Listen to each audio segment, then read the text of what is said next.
Hi, Daniel. Katie, you look as if you're off somewhere. Yes, Listen carefully and answer questions 21 to 26.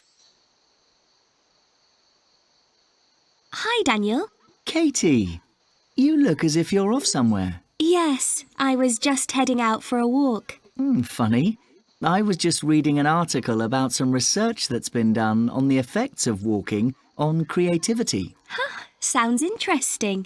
I've always found walking helped me think, but this article confirms that everybody can benefit. Oh, tell me more. OK, but I may even do some more research on it at some point, so don't pinch my idea.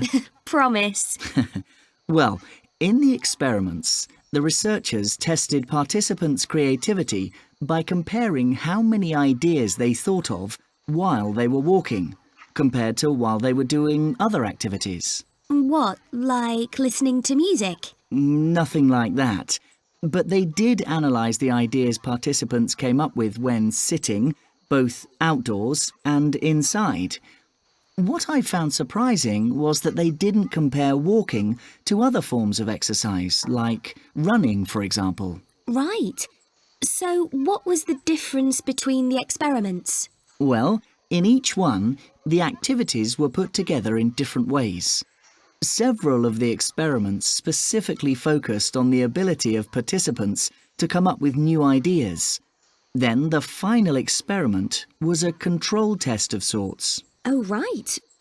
In one experiment, participants had to think of unusual uses for 3 everyday objects within a time limit. OK. And then there was an experiment with words. What did they ask them to do? Compare words in unusual ways. For example, the word sweet. If participants simply said sweet as sugar, that wasn't creative. But an answer like sweet as a cat with honey on its paws was. OK. I can see why they'd ask them to do that. Really? I just don't see how the experiment is fair. Why? Because the conclusions are based only on the researcher's opinion? I think it's more that anyone who'd studied language would be at an advantage. OK. Was there an experiment about focused thinking? Yeah, there was. It aimed to find out if walking helped focused thinking, though I wasn't sure that I agreed with their findings. They decided that walking doesn't help this type of thinking. What evidence did they have? Well, that's it. I don't think there was enough evidence to support their conclusions, even if their methods were sound. Well, I'd certainly hesitate before making such a bold statement. Still, it's a first step, isn't it?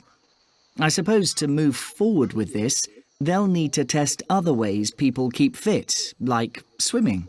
That would be useful, but personally, I'd like to know more about the fundamental reason for the effect on people's creativity. That would be good. Then it could be applied more widely in work, for example. Again, that's secondary, really. Before you hear the rest of the discussion, you have some time to look at questions 27 to 30 on page 6.